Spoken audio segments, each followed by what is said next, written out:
সম্মানিত ভিউয়ার্স, আসসালামু আলাইকুম ওয়া রাহমাতুল্লাহি ওয়া বারাকাতুহু। আশা করি সবাই আল্লাহর অশেষ রহমতে ভালো আছেন, সুস্থ আছেন। এই চ্যানেলে আরেকটি নতুন গুরুত্বপূর্ণ ভিডিওতে আপনাদের সবাইকে স্বাগতম। আজকে আলোচনা করব 1.5 লাখ শিক্ষক কর্মচারীর তথ্য সংশোধন করতে হবে 2 মাসের মধ্যে। বিস্তারিত থাকছে ভিডিওতে। এই ভিডিওটি দেখার আগে যারা এই চ্যানেলে একদম নতুন তারা অবশ্যই চ্যানেলটি সাবস্ক্রাইব করে পাশে থাকা বেল আইকনটি প্রেস করে দিন। আর যারা ইতিমধ্যে সাবস্ক্রাইব করেছেন তাদেরকে জানাই অসংখ্য ধন্যবাদ। 1.5 লাখ শিক্ষক কর্মচারীর তথ্য সংশোধন করতে হবে 2 মাসের মধ্যে। ইলেকট্রনিক ফান্ড ট্রান্সফার বা ইএফটিতে দ্বিতীয় ও তৃতীয় ধাপে বেতন পেতে যাওয়া 1.5 লাখ বেশি শিক্ষক কর্মচারীর ভুল তথ্যগুলো আগামী 2 মাসের মধ্যে সংশোধন করতে হবে।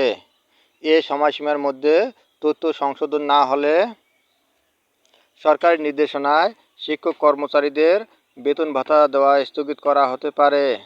বুধবার 29 জানুয়ারি মাধ্যমিক ও উচ্চ শিক্ষা অধিদপ্তর, মাউসি এবং এডুকেশন ম্যানেজমেন্ট ইনফরমেশন সিস্টেম বা ইএমআইএস সেল সূত্রে এ তথ্য জানা গেছে।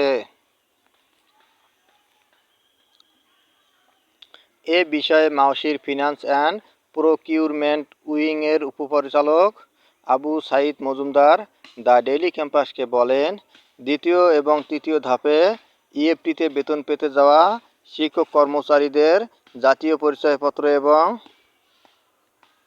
ইএমআইএস সেলে থাকা অনেক তথ্যের মিল নেই।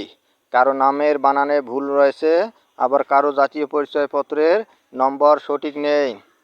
এগুলো সংশোধনের জন্য শিক্ষক কর্মচারীদের 2 মাসের সময় দেওয়া হয়েছে। 2 মাসের মধ্যে তথ্য সংশোধন না করলে কী ব্যবস্থা নেওয়া হবে, এমন প্রশ্নের জবাবে মাউসির এ কর্মকর্তা বলেন, এ বিষয়ে এখনও কোনো সিদ্ধান্ত হয়নি। নির্ধারিত সময়সীমা অতিক্রম হওয়ার পর বিষয়টি মন্ত্রণালয়কে অভিহিত করা হবে। এরপর মন্ত্রণালয় থেকে এ বিষয়ে চূড়ান্ত সিদ্ধান্ত জানানো হবে। ইএমআইএস সেল সূত্রে জানা গেছে, বেসরকারি স্কুল কলেজে প্রায় 4 লাখ শিক্ষক কর্মচারীকে ইএফটিতে বেতন ভাতা দেওয়ার উদ্যোগ নেওয়া হয়েছিল। এর মধ্যে 3,80,000 তথ্য যাচাই করা হয়েছে। যাচাইয়ের পর প্রথম ধাপে 1,89,000 জন ইএফটিতে বেতন পেয়েছেন। পরবর্তীতে দ্বিতীয় ধাপে আরও 67,000 শিক্ষক কর্মচারীকে ইএফটিতে বেতনের মেসেজ পাঠানো হয়। আজ বৃহস্পতিবার তাদের ব্যাংকে টাকা জমা হওয়ার কথা রয়েছে। এ বিষয়ে মাউসির উপপরিচালক আবু সাইদ মজুমদার 67,000 শিক্ষক কর্মচারীর বেতন আজ বৃহস্পতিবার ব্যাংকে পাঠানো হতে পারে। কোনো কারণে আজ সম্ভব না হলে আগামী সপ্তাহের শুরুতেই ব্যাংকে টাকা পাঠানো হবে। তিনি আরও বলেন, তৃতীয় 84,000 জনকে ইএফটির মাধ্যমে বেতন দেওয়া হবে।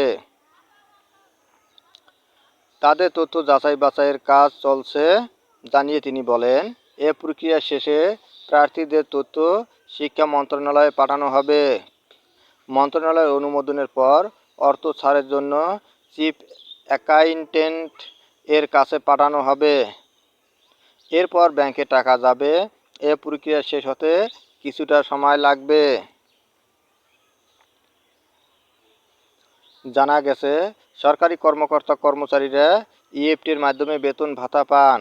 তবে বেসরকারি শিক্ষা প্রতিষ্ঠানে কর্মরত এমপিওভুক্ত শিক্ষক কর্মচারীদের বেতন ভাতা সরকারি কোষাগার থেকে ছাড় হলেও তা রাষ্ট্রায়ত্ত 8টি ব্যাংকের মাধ্যমে অ্যানালগ পদ্ধতিতে ছাড় হয়। এই অর্থ তুলতে শিক্ষকদের নানা ভোগান্তিতে পড়তে হতো।